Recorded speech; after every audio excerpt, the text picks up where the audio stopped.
Do you know what sucks? Like, really sucks? I mean, like, really, really sucks?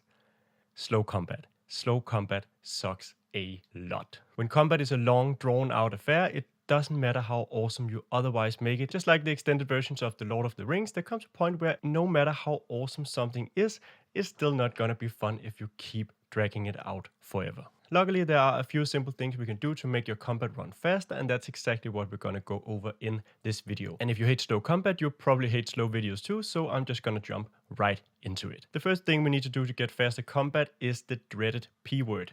Preparation. It's something we do before the combat even starts, but every minute we spend preparing for the combat is probably 10 minutes of combat time we can actually save, so we can stick to just the fun stuff. So make sure you have your map ready, you have your miniatures already lined up, you know the monsters you're going to use, their abilities, and also maybe some of the spells you think they'll be using. Just spend a few minutes getting acquainted with the combat scenario that you know is going to come up or you think is very likely to come up. Now, of course, it's not only you who need to prepare yourself, your players also need to come prepared. And if they don't realize that, if they think preparation is only for the DM, well, you need to tell them that they need to come prepared. Now, we're not asking a lot of the players, only that they know their characters, they have their sheets ready and updated, that they come into combat knowing what their abilities does and what rolls they need to make, and also just slightly knowing what their spells are going to do. Of course, we can give some leeway to newer players and maybe not expect them to know everything there is to know about the game and their characters, but for veteran players, there's really no excuse for not knowing what your character's abilities does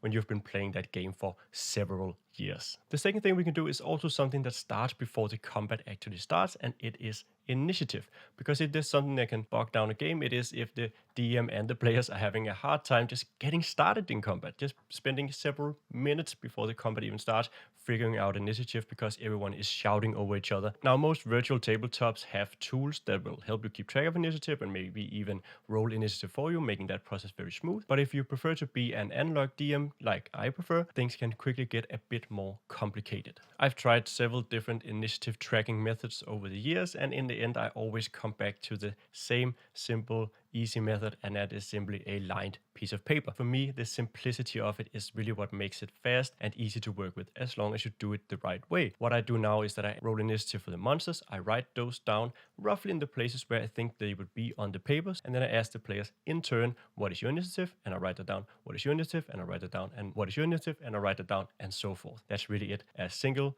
line piece of paper done correctly.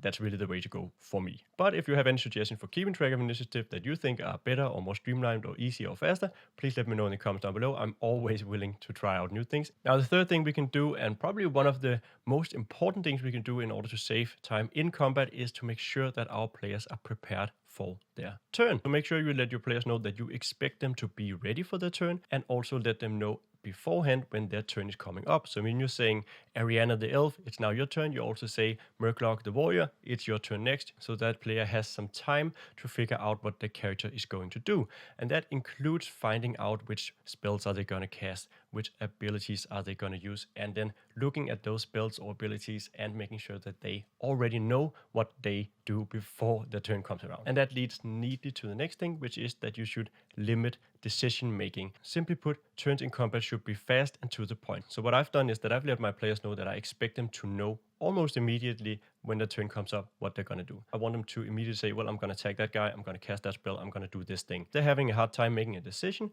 what I'll usually do is just, I'll say, well, you usually cast Fireball or Vicious Mockery, maybe you can just do that. And if they still can't decide, I'll typically just say, well, your character is just going to take the dodge action then. The player may not love this, but at least the turn is not a complete waste. In my experience, players learn really fast when you use this way. Once again, leeway for newer players who are going to have a harder time. Getting the players to decide what they're doing on the turn is only half the battle. The other half of the battle is actually expediting that turn and making sure that it goes fast. Once again, the preparation we've done earlier is key here. Beyond that, there's a few more things that you and your players can do to expedite the turns in combat, so everything just becomes faster and more fun for everyone. And this list includes roll attack and damage together. It's just so much faster that way. Of course, if someone can give themselves advantage after the fact, they re-roll damage as well, but rolling attack and damage together is always a good idea. If a combatant casts a fireball or uses a breath weapon that requires other combatants to make saving throws, they should already be rolling damage while those combatants are making their saving throws. You can also ban or modify spells that create multiple additional combatants, such as animate objects. Use the new summoning spells from Statue's Cauldron of Everything instead.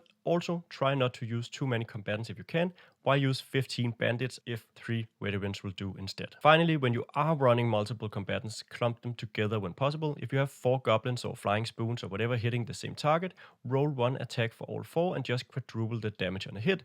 This is especially efficient if you have creatures like the half CR scout, which makes multiple attacks on his turn. Instead of rolling 2 attacks for each of your dozen scouts, lump each scout's attacks together if they are striking at the same target. And that brings us neatly to the next point, which is make math easier. Dungeons & Dragons can involve a lot of math, and if you are a virtual Rain Man at the table, that may not be a huge issue, but for most people, or many people at least, the actual act of putting together numbers or subtracting or multiplying is going to be some of the stuff that is going to really slow down the game. And one thing you can do as a DM, if that's a particular issue at your table, either for you or for one or more of your players, is that you can actually simplify the math. If you take a look at a regular monster stat block from any of Wizards of the Coast books, you can see a little number right here next to the dice, and that is actually the average damage for that attack. And as long as you don't crit on the attack, you can just use that number in most cases. Of course, if you have a big, very clutch attack or something that's going to feel very important, you may want to roll those dice, also because rolling a lot of dice is usually pretty awesome. But beyond that, there's really no reason to roll damage for every single bandit attack. Just use the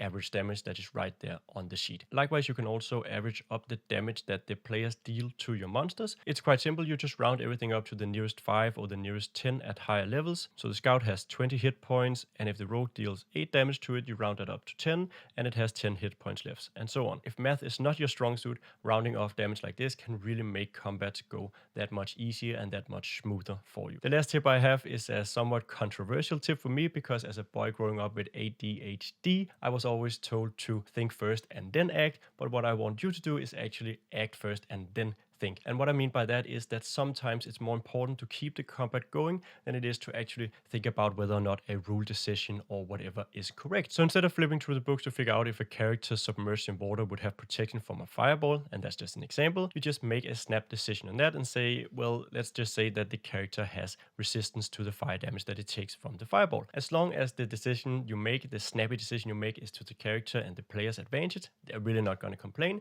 If you later realize that your ruling were off, you just tell the players that you made that ruling last time, actually it works like this, and that's how we're going to do it going forward. But you didn't have to spend that time and waste that time in the middle of the combat dragging it out with every single stupid question, because in the end, making snap decisions may not get you the right answers, but if it keeps your combat fun and fast, that's really the most important thing, much more important than following the rules to the letter. To summarize, the 7 tips we've gone through is to come prepared, make initiative quick and simple, give a heads up to the next player, limit decision making, be efficient, make math easier, and act now, think later. And with all these 7 tips, it's my belief that your combat will run a whole lot faster and smoother. And that concludes this video in this series on why your combat sucks. If you missed it, there's also a video on why your combat sucks because it's pointless, and that'll be somewhere up here maybe, I think, or at least in the link in the description down below. If you like this video, make sure you subscribe to the channel so you don't miss out on the rest of the videos in the series and all the other 5e content that we have coming out.